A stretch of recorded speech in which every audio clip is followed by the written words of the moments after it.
So last week we talked about leading through chaos, how to find focus when everything is on fire. But there's a question hiding underneath that. What happens when we, as the business owner, are the ones burning out? Because the truth is, your business doesn't just run on strategy, teams, or revenue. It runs on you, on your clarity, on your stamina, on whether your brain is sharp at 10 a.m. or fried at 3. And if your energy is leaking, your business is scaling your exhaustion, not your systems. And that's the piece that most owners miss, that I have struggled with for a long time. Hey, welcome back to Unstuck. I'm Robin Goldenberg, president of Strategy Leaders. This episode is the other side of what we talked about last week.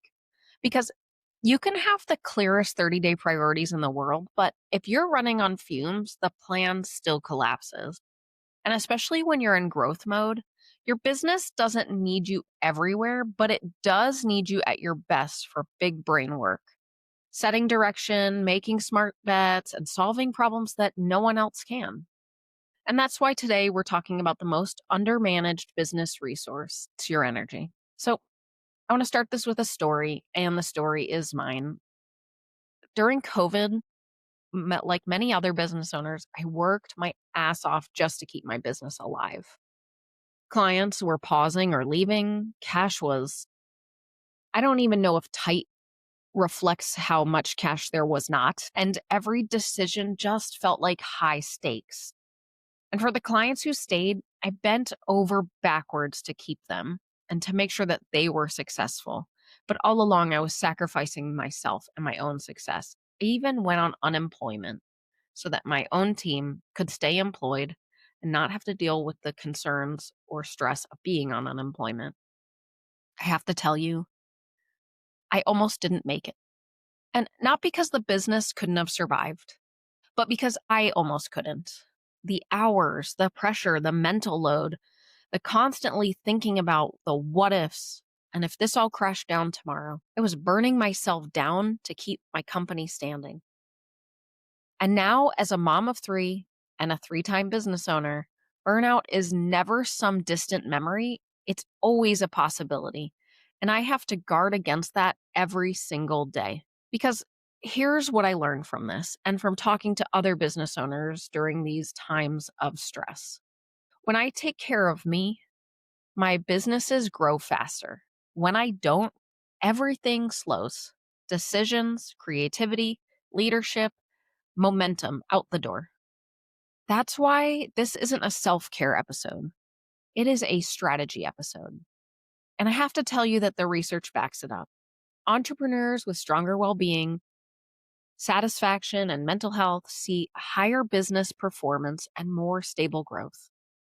So when I say your energy is an asset, I mean it literally. It drives execution, decision quality, and profit. There are 3 big mistakes I see owners make here. The first one is that they treat their energy like it's optional. We protect cash with our life, but we're willing to sacrifice sleep, skip meals, and sprint on fumes to work on nothing. And that work, that type of work, that stress, that will hit the numbers. I promise you, just in indirect ways. Number 2 is that they confuse hours with output.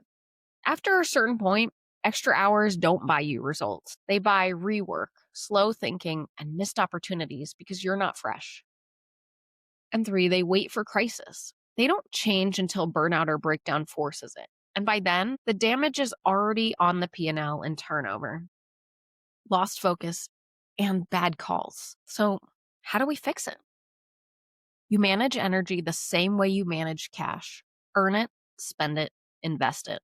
So the first step I have for you here is to track your energy ROI, your return on investment.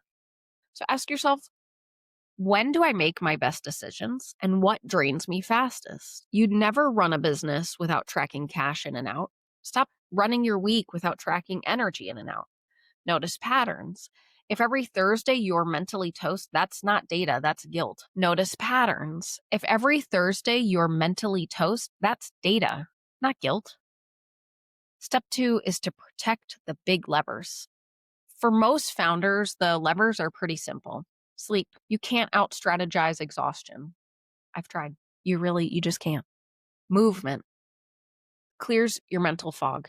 And I'm not saying you need to go to the gym and lift heavy weights, although that is my preferred and favorite. Go for a walk or get a pad for under your desk, right? Do some yoga, things like that. Fuel and hydration. Your brain literally runs on glucose and water. Help it. And boundaries. Guard your mornings and stop living in your inbox when you don't need to. You don't need perfection. You need stability. Small, repeatable wins that keep you above the line so your business gets your best brain, not the scraps. And then step 3 is to allocate energy where it pays back. Spend your prime hours, your highest energy windows, on high leverage work, strategy, key relationships, directional decisions. Not Slack, not admin tasks, not putting out fires. Your business doesn't need you everywhere. It needs you where your business doesn't need you everywhere. It needs you where your thinking moves the needle. And then step 4, build recovery into the system. You wouldn't drain your bank account to zero every week, or you shouldn't.